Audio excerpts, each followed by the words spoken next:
All right. Okay, everybody. Hello, my name is Ian Williamson. I'm with Coherent Digital and Policy Commons. I just wanted to introduce the topic today. So I do have a script and I want to make sure I get it right. So I'm going to kind of follow that. That's okay. Thank you for joining Policy Commons for this webinar. My name is Ian Williamson, as I have said, and I will be your host for today. I will jump off camera when the panelists are speaking, and then I will come back for the Q&A.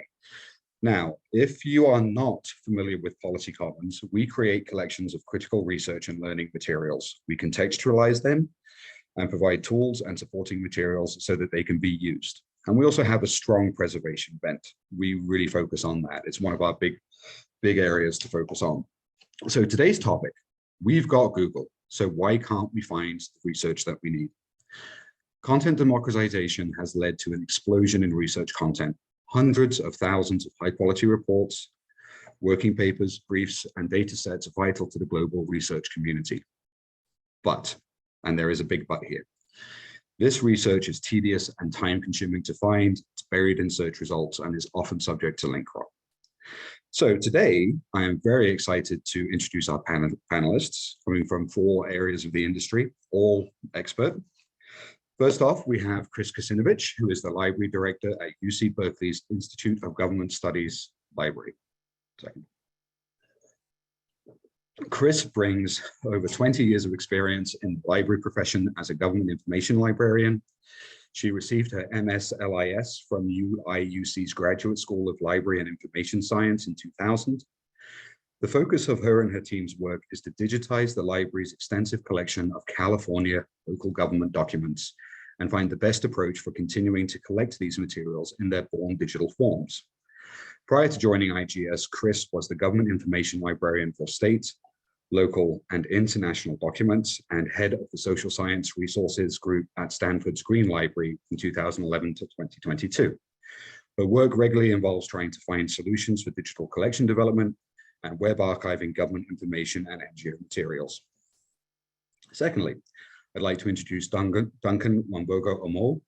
He is the head of Research, Knowledge and Information Services and Information Technology Solutions for the World Bank Group. Duncan has over 20 years development experience leading and managing information at many international organizations. Duncan is also an author and a regular speaker at international conferences, a past chair of the Association for Information Science and Technology Special Interest Groups on international information issues. I'm not going to go with the acronym for that. Duncan is the current World Bank Group's representative at IFLA's GIOPS, Government Information and Official Publications section.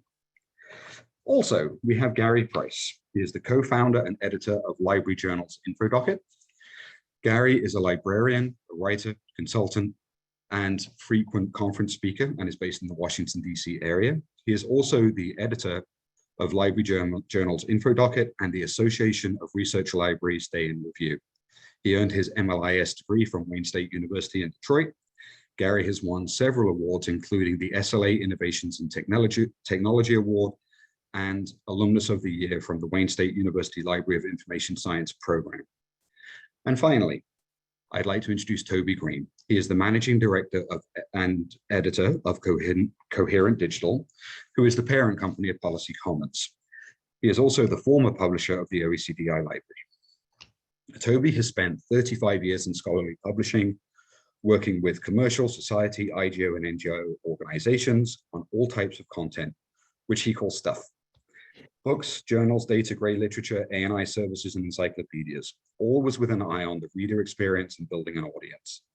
His last position at the OECD was the publisher of the OECDI Library, and he was the brains behind the OECDI Library and its development. He is a regular speaker at conferences the world over, and in 2019, he co-founded Coherent Digital, and Toby currently lives in France. Now, for the webinar, attendees, you don't have camera access, but I do encourage you to please ask questions via the chat function, as we hope to have a vibrant Q&A. The webinar will be recorded and the link sent to all registrants. Please feel free to share if you enjoy the content today and you think anyone would benefit from it. And also, your post-event survey helps us get better, so please do let us know how we did and what your thoughts were. Thank you very much, and without further ado, I'm going to go off camera and go on mute and hand it over to Toby. Toby, the floor is yours. Thanks, Ian, and welcome everybody to this webinar. I'm going to share my screen quickly, and hopefully you can now see my slides. And I can that's the wrong. I'm doing this really well. Somewhere I got my PowerPoint here. There we go. Okay, so we got Google. So why can't we find what we need? I'm going to give you basically an intro, and then Toby, I think it's actually sharing your web page, not your slides. Okay, hang on. Why is it showing the right thing? Let me try that again.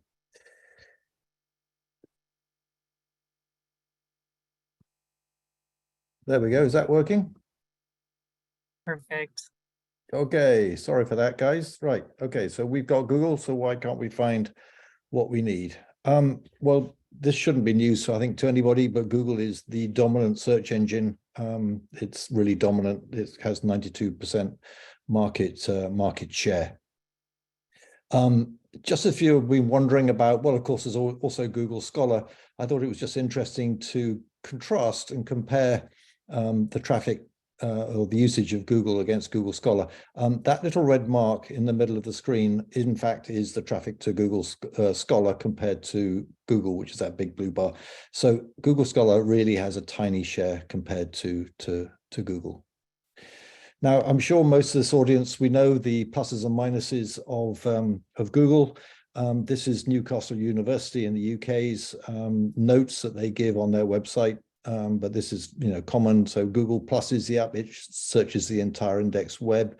It's free, quick and easy. And well, they say it's useful for finding official and primary sources such as government reports and company websites. I think I might challenge that a bit. But the minuses, it's overwhelming. The number of results is in the millions. And the next 3 points really are all about trust. Can you trust what you find?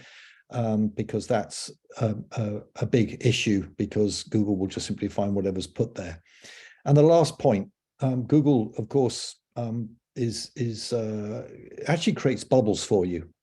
So it learns what you're interested in, it knows where you are, and it will give you results accordingly, which of course makes it difficult if you're trying to do research.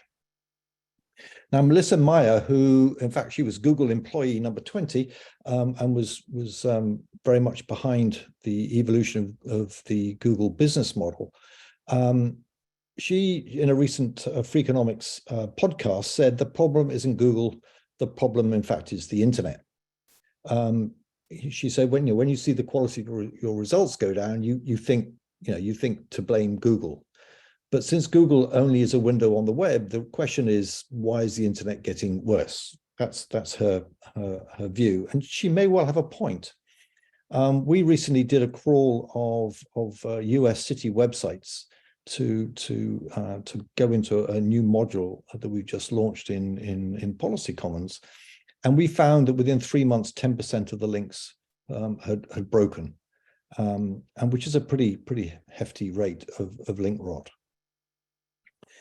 But I think also that Google might be part of the problem, because, of course, the Google PageRank algorithm is driven by counting links between various websites, which is actually, they were inspired to do this by Page's history in academia, because in fact they behave like citations, and we all know the flaw in academic citations in terms of you don't know whether it's a good positive citation or a negative citation.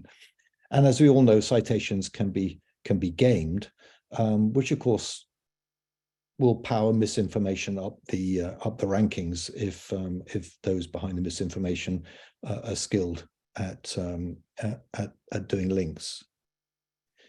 And of course, the other flaw in Google is is business model. I mean, there's a good question: why does Google pay Apple $50 billion annually to be the default search engine in Apple's Safari? bigger question is how does Google think it gets a return on this? Well, it gets a return on this because, of course, it sells advertising, and it pushes ads and recommendations to the top of the page, so with sponsored links, and it's really all about consumer business, which is why Google much prefers finding your local Starbucks than reports about Starbucks' impact on your locality. Being at the top of Google really matters. Over half of the clicks are to the top 3 search results, and less than 1% of Google users ever go onto the second page. So it's no wonder that search engine optimization, i.e. getting to the top of search results, in fact, is an industry. And it's an industry that's very costly, which gives an advantage to those who have deep pockets. Now, here's a data point that might surprise you. It's been estimated that there's around $22 billion worth of social science research published informally as grey literature. Now, the big brands who produce this content, which I've listed on the left here, like the World Bank, Oxfam, Brookings, Chatham House, and others, they've got the heft to be able to rise to the top of Google search, either because they spend dollars on it or because their brands are really big. But what chance for the small organizations, particularly those from the global south or those who don't write in English? And I put up some logos there of organizations that I'm sure you've probably never heard of, but they range from Papua New Guinea to the Caribbean, to Peru, to a small English education think tank. So these are organizations that are very small, and they really struggle to work their way up, and they certainly can't afford to pay for SEO. So this leaves me wondering, and perhaps is it a surprise that Google asks how lucky you're feeling on their search engine, but should search really rely on the lucky roll of a dice? I think perhaps not. But I'm now going to hand over to Chris, and she will take us through her slides. I'm going to stop my sharing. There we go. Great, thank you, Toby. And thank you for quantifying the number of social science research. That 22 billion number was, that's new to me, but I think it just dovetails in nicely with what I'm going to talk about. Hi, everybody. Chris Kasanovich, and I'm here to provide an academic librarian's perspective on why it's important to collect these policy reports. And just a bit about terminology, I will refer to this material as NGO, non-governmental organization material, but that includes think tanks, community-based organizations and such. So I kind of work with that umbrella term to refer to this information. So policy reports in my mind are NGOs. All right. Next slide, please. So just a quick note, where I'm currently working at the Institute of Governmental Studies Library, we've got a long history of doing this. I've got a picture of some of our collections that we're working with currently. This library has been in existence since 1920, and at that time they were serving the political science, public policy faculty, as well as policymakers at the state and the local level. And they would go and collect materials from governments, from NGOs, and bring it all together on these different policy issues. So this issue it's not a new thing. It's just new in that we're in the born digital realm since about 2000. So we're trying to grapple with how do we collect this material in a born digital format and make it available for long term. Next slide, please. And so I'm not going to go into too much detail as to the key reason why NGO reports, data, maps, and such matter. I think Toby really explained that quite well. But one of the things that I do want to point out is that they do investigate, they analyze, and they report on issues at the state and the local level, or this could be depending on what country you're in, provincial level, regional level. And so one of the things that I have found over the years, this information from NGOs it's like sometimes it's the most unique, and it's also the one thing that's going to help get you to find information to help you answer a question. Maybe nobody else has done it. Maybe you're not finding anything in the academic literature. you're not finding anything else out there, but there's definitely always an NGO that steps in to fill a gap in terms of information knowledge, or in terms of information and data collection on a particular issue. So this is really, really rich and important information. And just nodding back to what Toby said about those smaller NGOs, that's often what I'm working with to help my students and my researchers when they're dealing with issues at the very local and community level. Next slide.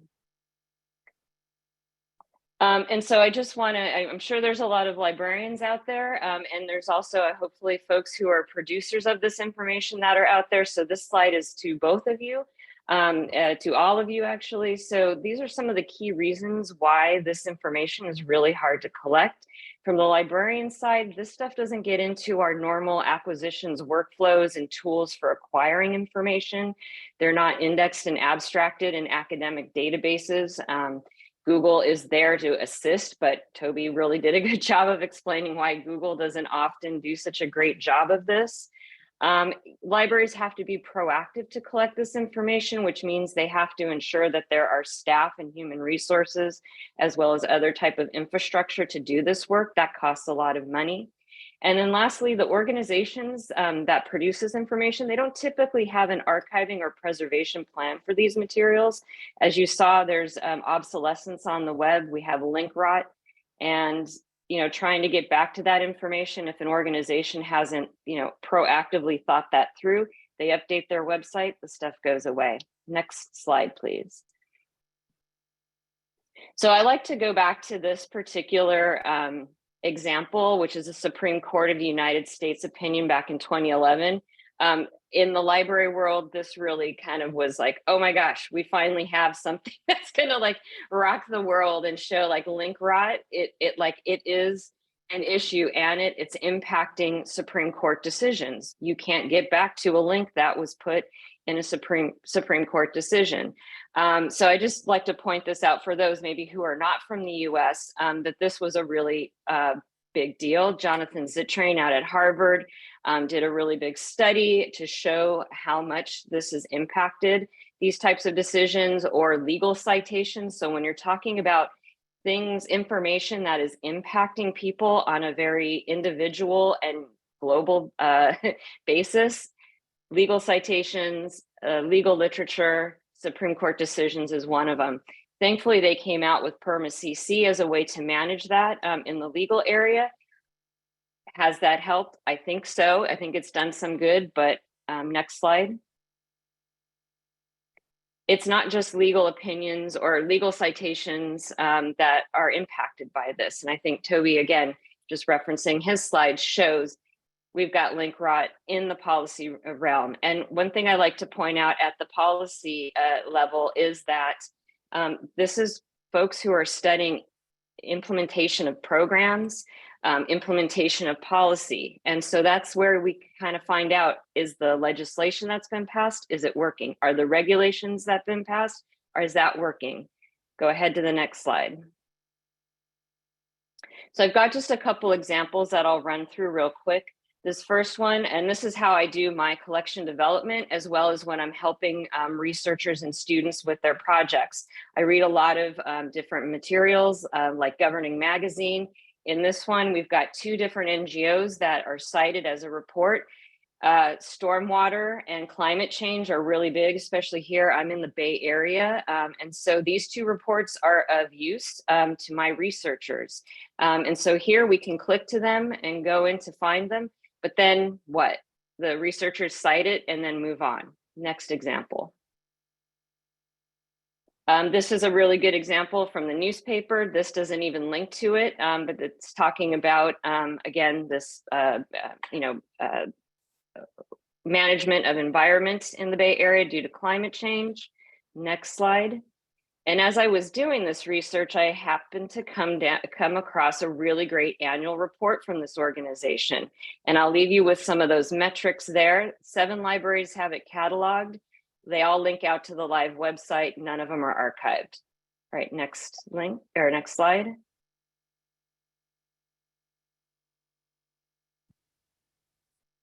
And the last I want to show is I've been helping students who are looking at creating demographic and socioeconomic profiles for diaspora communities in the Bay Area. This one's on the Yemeni population. A good example of this, and this is where I get to, it's very local, very focused. There's a community-based organization who worked with UC Berkeley faculty to do a study about the Yemeni population. This is probably the only one we've got that details this population. They've done oral interviews as well as data collection on them. And it's not archived, it's not even cataloged in WorldCat. All right, so I hope we get to discuss some solutions. I've got a couple here. We can do nothing and hope for the best. Or maybe we can start to think about how do we archive in things like a commons, like the Wayback Machine or some other type of commons. And Gary, I think you're going to take us into showing us some of the actual tools to do that. Thank you.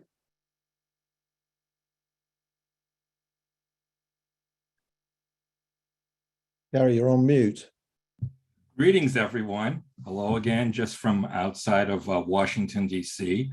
I have a lot to share with you. Obviously, I'm not, as you see here, I'm not going to have time to get to everything, but included in today's takeaways will be this webpage with all sorts of resources for you. Let me share, in doing ARL Day in Review and doing Info Docket, which Ian was nice enough to mention, and doing work for some of my consulting clients, I'm coming across a lot of the types of materials that Toby and Chris talked about. One of the most important tools that I use is this resource. Am I sharing my screen right now? No. Here we go. So we'll start over real quick. Here is today's page of resources for you. I'm not going to have time to get to all of them, but you can take a look at them at your leisure when we're done. In terms of the tools that I use in doing Day in Review, Info Docket, and some of my other work, one of the most important tools that I use is called Website Watcher. This allows me to put in any URL at any level, and I could run it once an hour, I could run it once every 5 minutes, I could invoke it manually, I could have it run on a timer. This allows me to see what on the page has changed since the last time I ran it. So for example, you're looking at some of the types of reports that Chris was talking about. They might be listed on a long page of URLs, of titles. Well, how do you know if something new has been added to that page? Unless you have a photographic memory and keep checking day after day, or in some cases, hour after hour. Bottom line, it can be very difficult, if not impossible. This tool, which is cost about $80 for an individual license, it's one of the only fee-based tools I'm going to be showing you today, will do it for you automatically. There's even archival tools that you can add on to this that will actually archive a copy of each page over time. So now I ran it a few moments ago. It says, these URLs have changed since the last time I ran it. I can go through thousands of URLs at a time, look at them at my leisure, and I can see that something on the page has changed by the fact that it's highlighted in yellow or whatever color I choose. This is a really powerful tool. I've been using it for close to 20 years. Some of my friends in the news library community also run it with their journalists, use it with their journalists. It's a way to be constantly checking for new material without having to spend hours and having to remember what was there the last time. Highly recommend taking a look at it. Chris also mentioned the Wayback Machine and the ability for any individual user for free to archive anything at any given moment in time. And by anything, I mean, it could be a PDF, it could be a web page, it could be an Excel file if it's available on the open web. So in this case, I went to the Wayback Machine and I typed in a URL. In this case, I typed in coherentdigital.net, the host of today's webinar. With being a registered user of the Internet Archive, which is free, you also are given the option to archive all the outbound links at the same time. So I dropped in coherentdigital.net, and at the same time, it not only saved the homepage, but then made a copy of all the outbound links linked from the homepage at the same time. And it would do this whether it's a, as you can see, an HTML page, a PDF, an Excel file, so on and so forth. So now we know that there's a permanent copy of everything on coherentdigital.net as of about 12:25 Eastern time. I also have a link for you in the list of resources that allows you to do this using Google Sheets. You can put up to 50,000 URLs into a Google Sheet, go to bed, and it will archive all those URLs one after the other, and then you will see, and the spreadsheet updates, and you will see that everything has been archived. So these are two really important tools, because I agree with Chris and Toby. The web is a very ephemeral resource, and it's really important that you make copies of what you see. Now, in this case, you're not only helping yourself to the fact that you know that there's a copy of what you saw available, but you're also helping the community. On the page of resources, I've also given you a link to a really great little browser add-on, which I'll add. I don't have it here right now, called Single File, which will allow you to do this locally. Chris and Toby both talked about Google, and I have all sorts of different things to say about Google, both bad and good. However, I should mention one of the ways that I use Google to discover new material. So let me click on this URL. And as you can see, I'm using some advanced Google syntax. In this case, it's the URL of an NGO, the International Transport Forum. I'm using the advanced syntax. So for example, site : the URL, and I end it because I have learned, after doing this for a while, that a lot of the PDF material is in a folder called the docs folder. I'm also looking for things that have the word report in the title. I can now sort by date. I maybe do this once a month. I then will put all of these into a bookmark folder and run them. And now I can see, in the last month, that Google has discovered 3 PDFs that meet this search criteria. So pay attention to the URLs, and then use some of the advanced search syntax that Google offers before it goes away to take advantage of this and help you discover new materials. And then once you find these good URLs, bookmark them. And when you have a moment, go back and check, and you will very likely find new resources that you might have missed that then you can put into the Wayback Machine and save page now and archive. How could anybody these days do a presentation without mentioning something to do with ChatGPT and the whole GPT of what AI is going to be offering? I wanted to show you how we will probably, well, tomorrow is today, because here are 2 tools that I want to mention. I want to also point out that while for the most part I showed and Toby talked about and Chris talked about text materials, there's a lot of great non-text material out there, whether it be podcasts, whether it be YouTube videos. So what I want to show you here is a tool, for example, that uses the OpenAI to allow you to take a YouTube video, upload it to, let me see if I can get this to work here, upload it to ChatGPT, upload it to YouTube GPT, and then interact with it. So I could say, for example, this is a YouTube video of Supreme Court justices talking about being Supreme Court justices, recorded at the Harvard Law School. And now I can interact. What is anything spoken about X? And now instead of having to watch the entire video, I can now interact with it by just chatting with the document. We're going to see more and more of this. This is the same type of thing, but the ability to actually use GPT to chat with a PDF file. So we're going to be seeing more and more of that moving forward. It's here today already. I encourage you to take a look at it.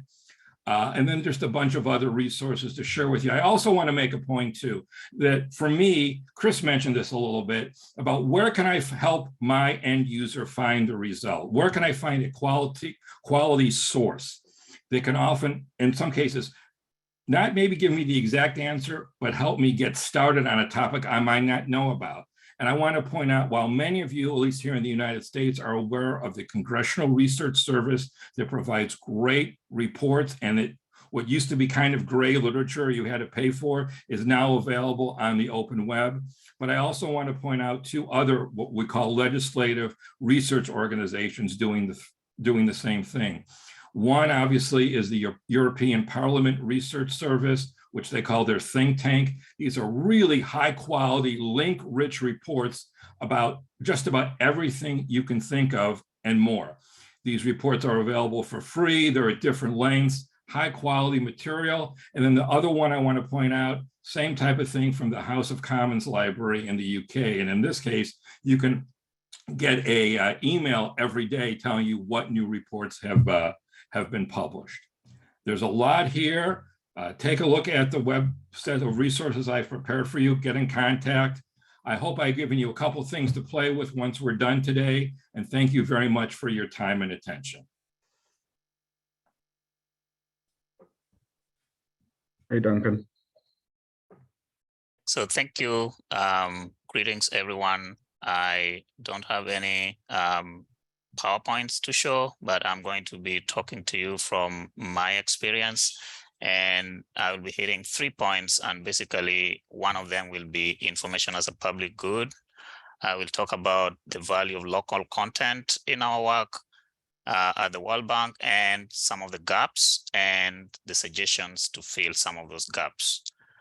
Thank you again so much, Gary, Chris, and Toby. You mentioned Linkrot, and Gary took us through the Internet Archive, and that's a tool that we use quite a lot when we find resources that we thought were there, and when we go to the links, they are not there anymore.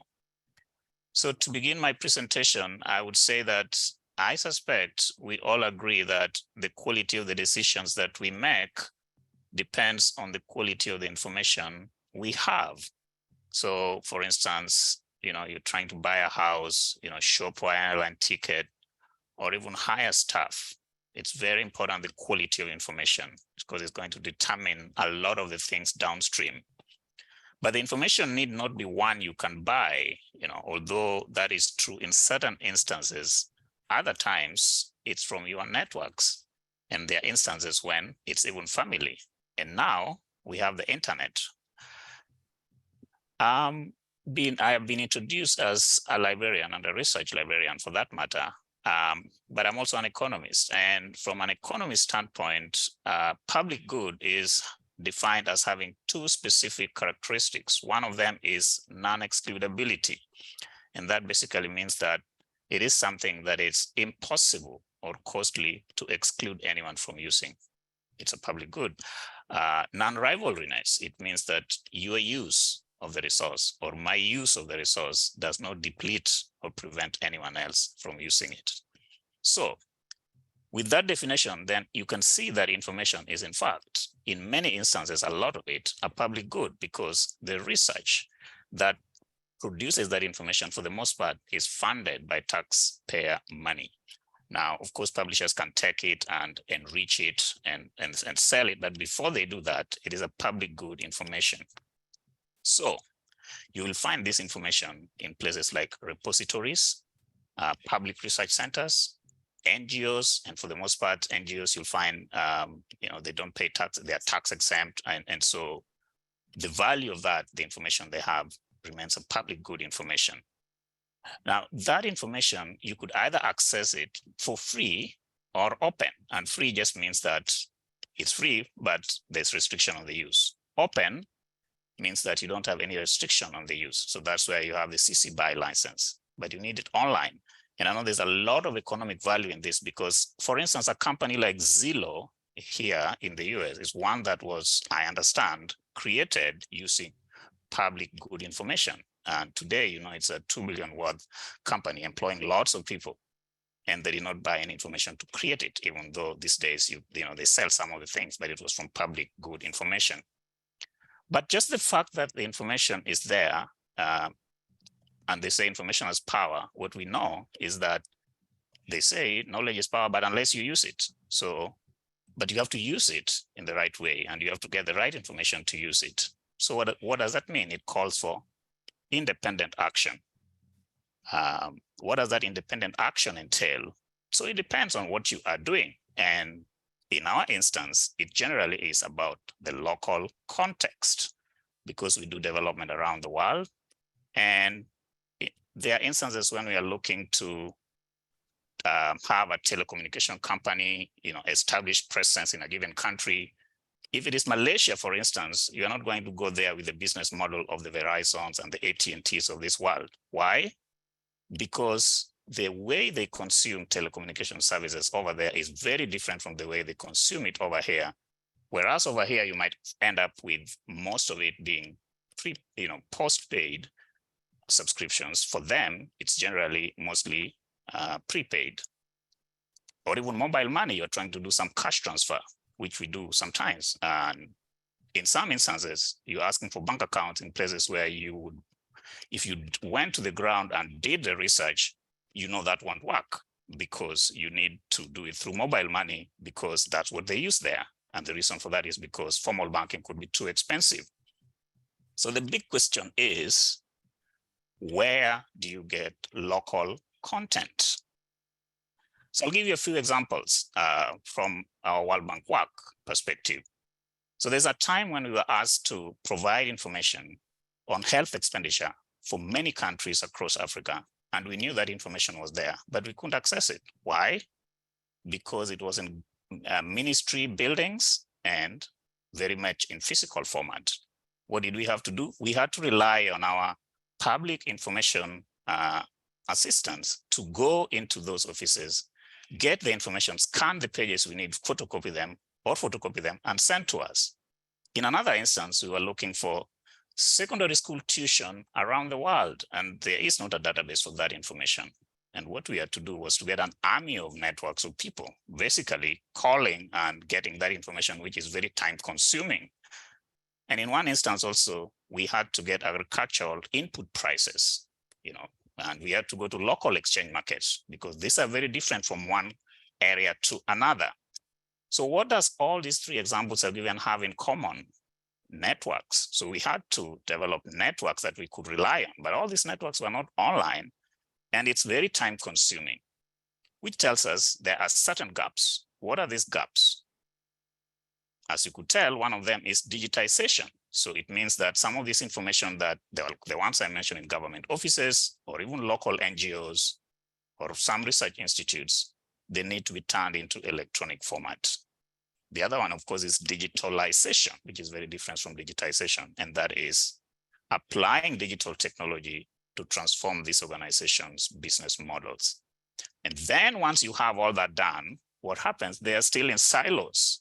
So if you want them, you still have to go to one silo, another silo, which is also still very time consuming, even if they're online. And that's where we get the value of aggregated content. And in our experience, that has helped us a lot.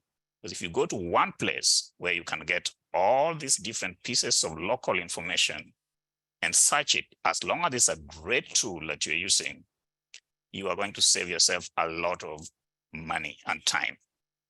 And so I would say that in our experience, we found that publicly available local content that is aggregated and searchable has value for information search and use. And so that's where I'll end my presentation. Thank you. Hi, I'm back. Guys, everybody, thank you so much. There's a lot of information carried there. I did just want to remind everybody that the content and links will be sent out at the end. Any resource links will be sent out at the end as well. And of course, if you have any questions, please feel free to reach out to me or Policy Commons, and we will do our best to answer all questions that are asked. But we have a fairly good few questions coming in. And if anybody has additional questions, please put them in now. But I wanted to kind of start off and just say, you know, there's a lot in and around the research field. There's a lot of resources. There's a lot of things that we need to do. But one question that came up was, and this one I'm going to direct at Chris. You mentioned that NGOs, think tanks, and policy organizations often publish online and are focused on targeted audiences and topical immediacy, not necessarily long-term access and preservation. Why do academic institutions take on the responsibility of preservation and its associated cost? Chris? Great question. I mean, the easiest response to that is, well, it's kind of our mission. So that's what libraries do. I mean, last I checked. So, you know, part of it, and when we say academic institutions, I'm looking primarily at the libraries on campus. Now, the other thing that I'll bring into this, because I also work with a lot of data, and in the data world, we talk about being able to have reproducible research. And so the other reason why, if we look at, you know, PDFs, reports, or anything that gets published by these organizations as quote unquote data that can be computed against, you want to ensure that you have, in good data management, you always have that original copy, that raw copy, stored somewhere and to make it accessible. One, in case you do something to the, you know, any derivatives or any extracts, you can go back to the original and start over if you need to. But also, if you are citing this information in your research, you want to be able to give that roadmap back to your readers, other researchers, the general public, policymakers, again, going back to that SCOTUS decision, to get to what you were citing to. And if they want to reuse that to build upon it or to reproduce and check your work, you need to be able to do that. So I see that it's incumbent upon us in academic libraries. You know, maybe we can't collect it all. I know we can't collect it all, but selectively we should be doing it. And if it's getting cited in our faculty and our public policy organizations that we have on campus, I mentioned in one of my slides, the organized research units, they're doing a ton of policy work and they're citing this stuff.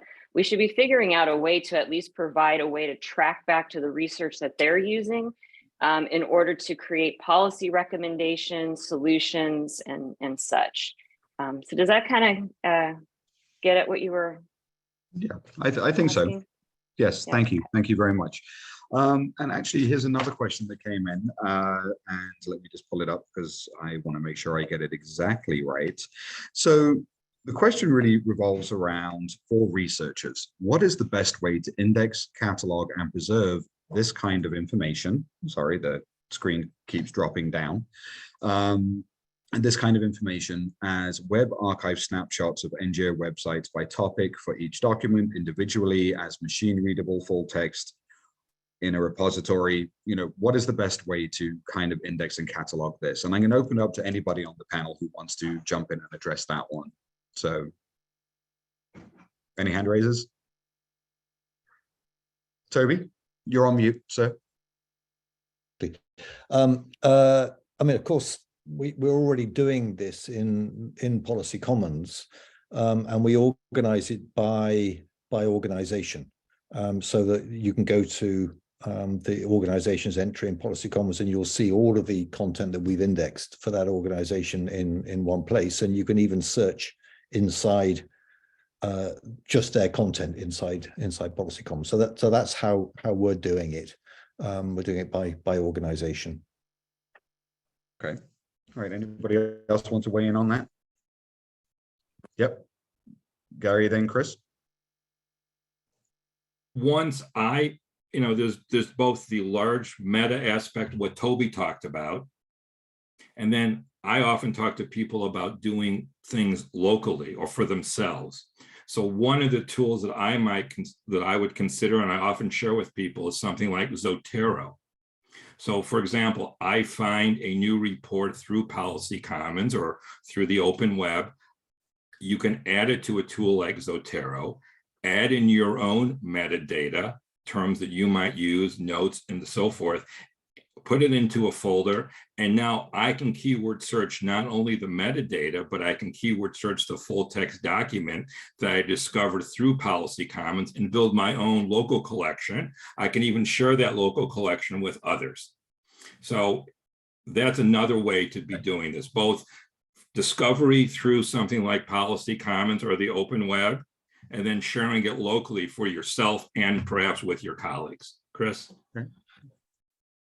Sure. So from a library's perspective, we want to collect this and make it accessible to everybody. So while I do encourage researchers and students that I work with to always, create that research archive for yourself, so you've got your own paper trail. So Zotero is a great one. And I think at some point, Zotero had some kind of plugin to be able to upload into Wayback Machine. So you're kind of constantly feeding into a broad, publicly accessible kind of place for people to find that. So we know, I find now I work with students and they know, oh, link's broken on a website. Let me go to the Wayback Machine. That was not there maybe 4 years ago, right? So Wayback Machine has really gotten a lot of public knowledge and prominence. So I'm glad to see that folks are going there, but still we run into the issue of it's still just kind of a big blob. The best way to get stuff out of the Wayback Machine is you can use free text search, or if you have the URL, and having URLs, that's a lot to manage unless,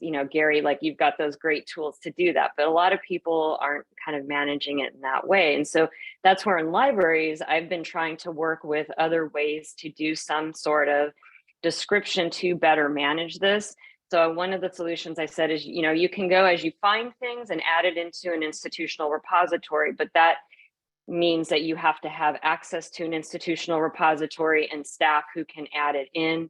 The Institute of Governmental Studies library was kind of revolutionary, maybe 10, 15 years ago when they got Content DM to be able to do this kind of collecting, because then they knew that they could bring in that a local copy and they could catalog it in Content DM. It got a record out into WorldCat and there was a preserved copy, right? So, but that took a lot of people and a lot of time, and over time as staff went down, they haven't been able to do it as comprehensive. That's what I'm trying to figure out. How are we going to do this going forward? So I think there is something to be said in terms of value of a tool like Policy Commons, or how we're kind of doing it. If individual institutions are using a repository or a digital asset management system to provide some level of metadata and organization to this stuff, right? Because again, in my mind, and again, this is my bias, I come at it, we want to make sure it's available for anyone out there, and we want to make it as open and accessible as possible. All right, cool. Thank you, guys. Actually, we have a lot of questions coming in, and we're going to talk about one on preserved content in just a second. But before we get to there, I also had a question for Toby that came up. And that you mentioned that trust in the context of Google searches, and that there's a $22 billion of research published informally. How can we trust that content that's published as grey literature, and has it been peer reviewed? So Toby, if you'd like to address that. Yeah, thank you. This is a question that I handle a lot. There is this sort of idea that grey literature has not been peer reviewed. That's very wrong.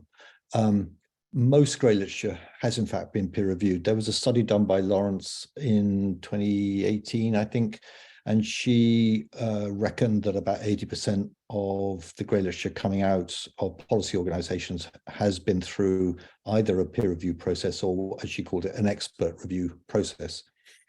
But I can also sort of share my own experience of working with the OECD. The OECD review mechanism was way more stringent than anything that I've ever seen in journals. You get committees with 27 people sitting on them who review the documents before they get published.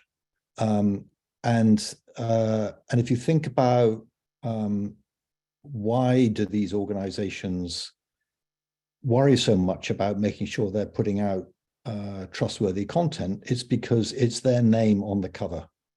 They don't, if you like, outsource the responsibility for publishing to a publisher. They keep that responsibility themselves. They publish under their own name. And if they put out poor quality work, that damages their name, damages their reputation, and that will damage their future funding. So these organizations have every incentive to make sure that what they put out is trustworthy, because their name is on the line. So one thing I've just been noticing more recently, I think probably because there's more chatter about peer review out there just generally, I've noticed that more and more reports from IGOs and NGOs actually have peer review statements in the front of the report.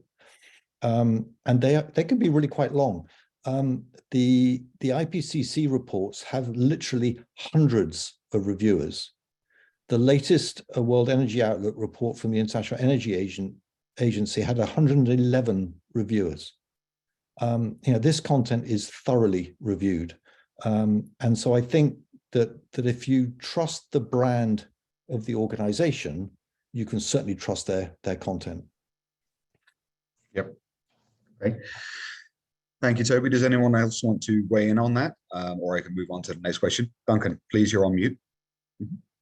No, very quickly, I think what is said about the brand itself.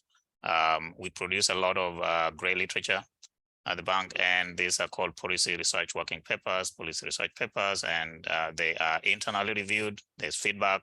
There's not, a formal peer review, but there's all that information that is there, and people's reputation are at risk.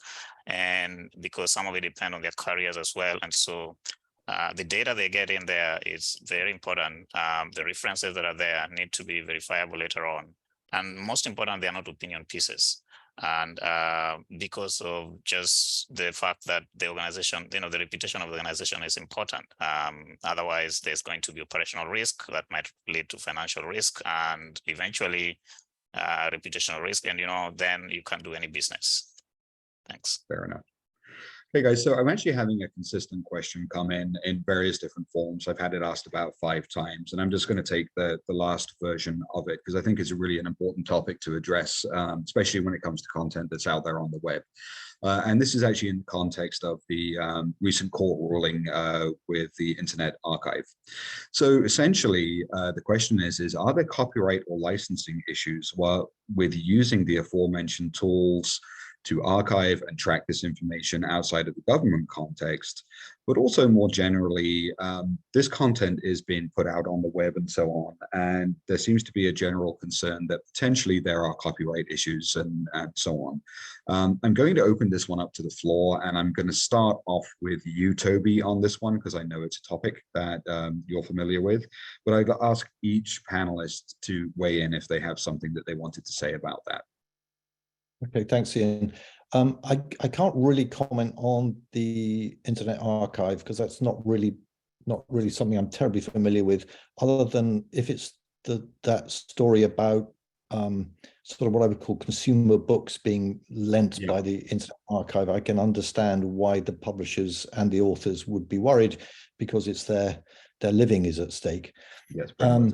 In the context of the content that we're talking about, now the laws of copyright apply just as they would for a novel, but the organizations do not have a financial interest in earning money on the back of the information they're putting out, and they actually want the content to be read and shared very, very widely. I was recently at a conference of 200 think tanks, and the question of copyright did not come up once in terms of they were actually competing to try and be indexed by Policy Commons because they want more readers to find their content.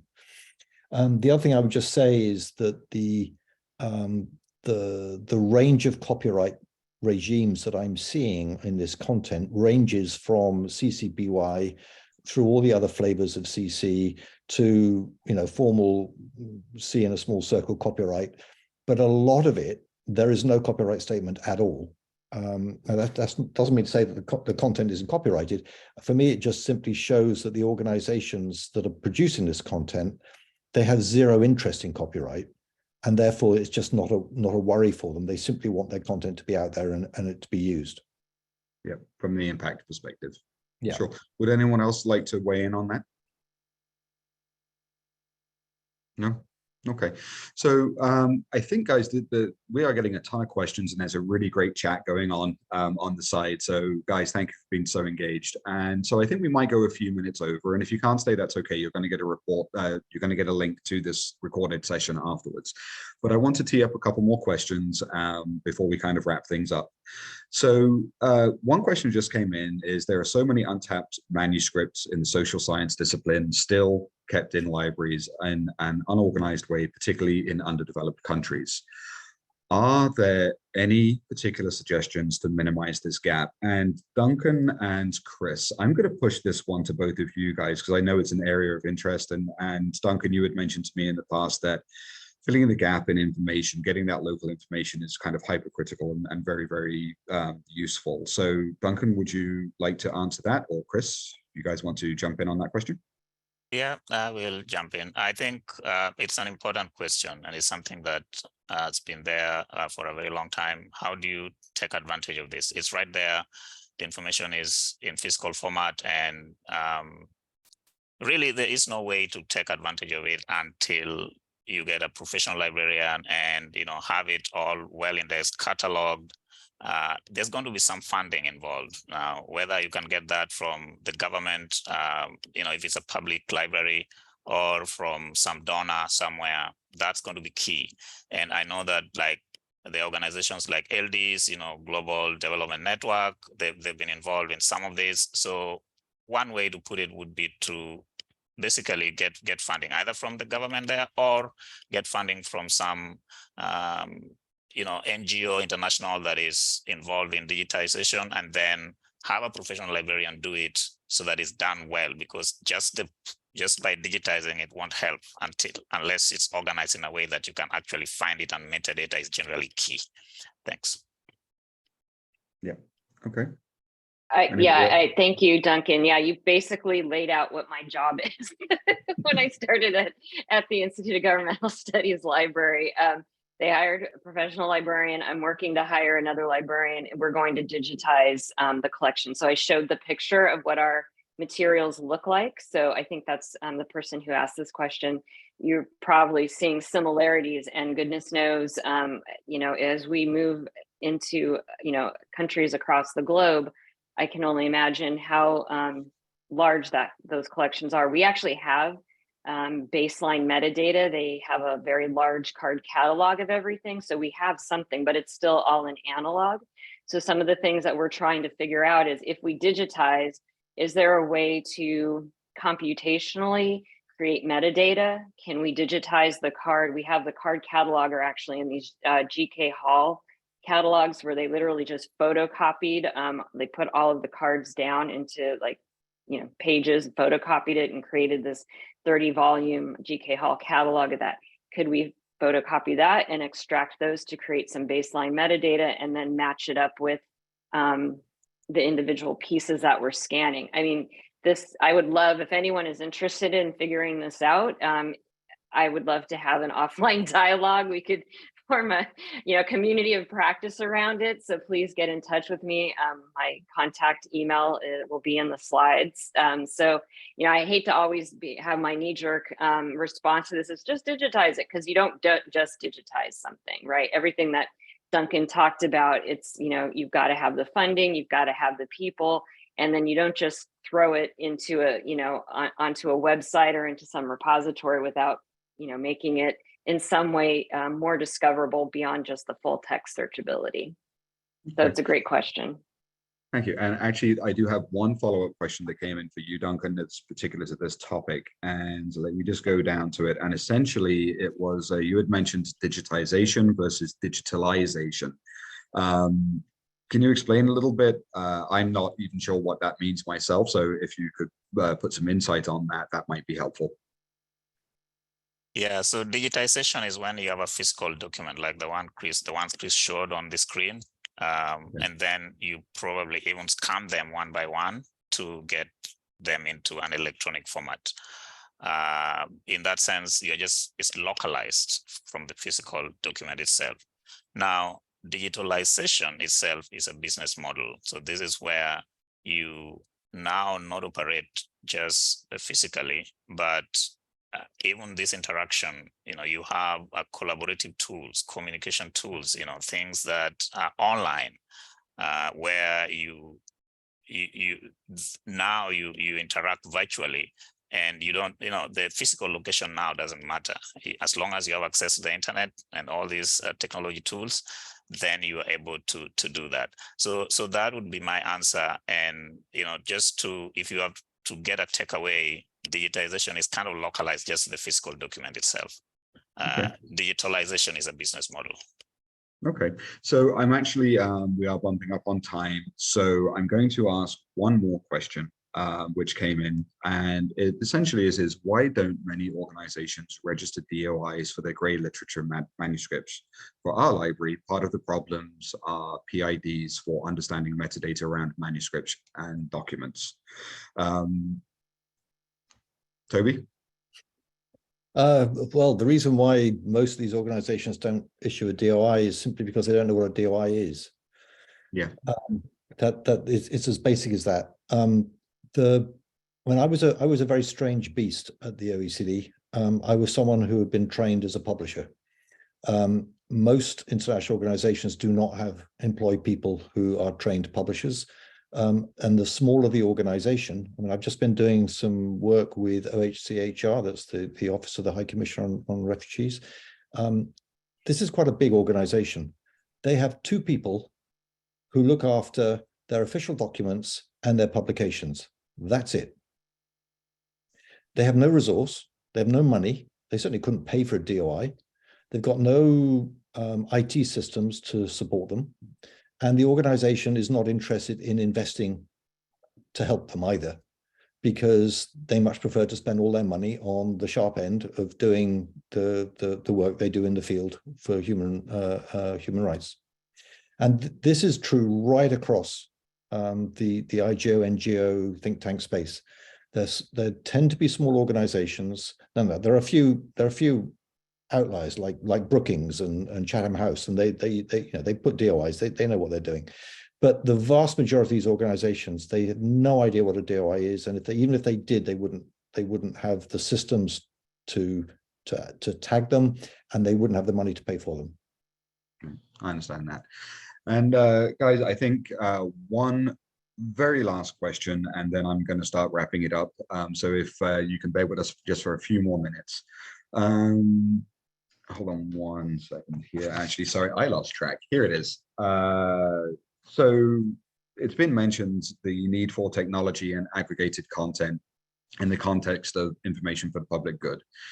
What technology advancements do you feel are making most impact in filling the gaps that we are seeing in this space today? And I'm going to make that an open question, but I'm going to ask very short answers on this one. So Gary, go ahead. And then Duncan, Chris, and Toby. Can you repeat the question one more time? I'm sorry, Ian. So there's been highlighted the need for technology and aggregated content in the context of information for the public good. What technology advancements do you feel are making the most impact in filling those gaps at the moment? Obviously, and I'm also going to ask Duncan to fill in on this one too. So Gary? I think that these days it has something to do with, well, what I'm saying is AI. There's some AI ability to take massive amounts of data, summarize it, extract keywords, extract charts and graphs and all of that. I mean, if you just think about what AI could possibly do with the valuable charts and graphs that are embedded in a lot of these NGO reports and create new metadata for that and create a new index out of that, I think the possibilities are massive. And I would also, again, we've talked a lot about text today, but just like we're talking about all these NGO text reports, I think the opportunities to do this type of work with multimedia material is as great, if not greater, than the text material that's already out there. Okay, Duncan? You're muted. Oh, I was unmuted. I was muted. Yeah. Okay. So I think some of the technologies that right there, you have the APIs, you have these, extensions that help us to digest and get more content, pull them in. I think APIs are some of the most important ones because it can go to different sources in an aggregated way. I think when you're talking about even open access things, you have these things that are behind paywalls. You want to talk about tools like Lazy Scholar, things like that. It will show you if a document, maybe you don't have access to the one that the publisher is, offering, but there is an preprint version of it. It will show you. There is, I think, Lean Library. You have and paywall. these are great tools that can be used to pull in content that is relevant to us. And then I think there are also, RSS feeds, things like that, widgets, we have apps, discovery platforms, and pretty much even, the open source tools, those are great because it helps, and open source is not necessarily bad in some, I know there's sometimes when it's given in a different light, but there are people who volunteer sometimes, and great tools that come out of it, and I think that helps a lot. Okay.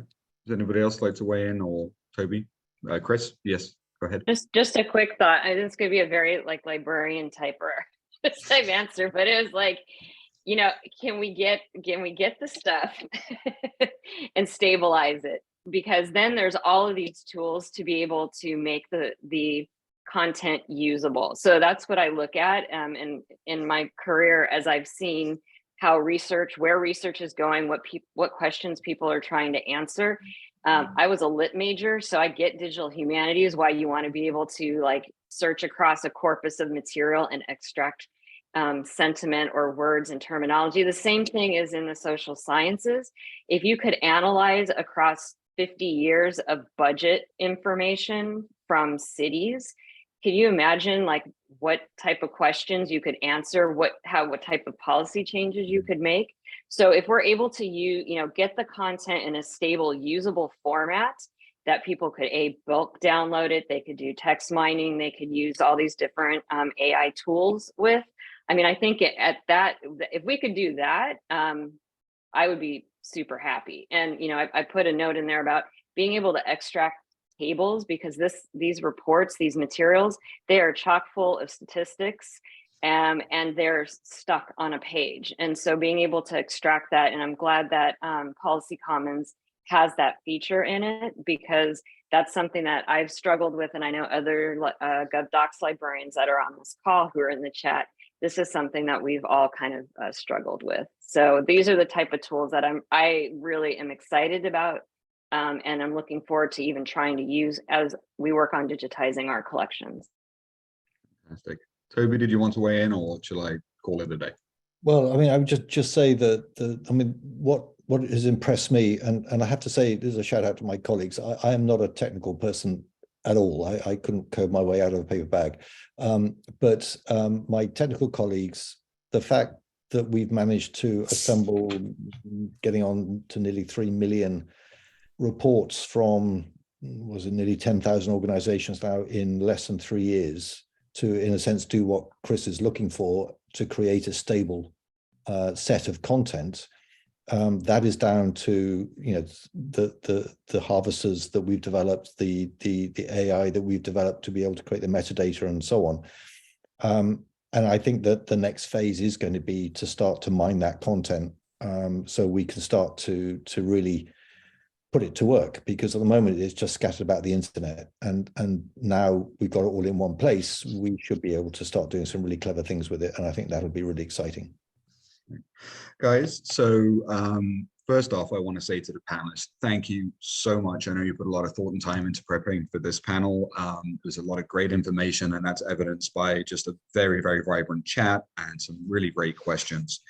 So again, thank you for that. And then to the audience, thank you again for joining today's session. This is the first one that we've done in this series, and we hope to do some more. So we hope to see you come back down the road. I will send out a post-event email to all registrants, including the video link, reference information, and so on. But finally, if you have questions or would like to find out more about Policy Commons, you can visit coherentdigital.net or policycommons.net, or please feel free to reach out to me directly at iwilliamson@coherentdigital.net. I will have my information in the email that goes out. Everybody, thank you again for a wonderful session. And for those who are stateside, have a wonderful long weekend and safe travels, and we will see you again soon. Thank you very much. Thanks. Bye, everybody. Bye. Okay, so I think it's just panel.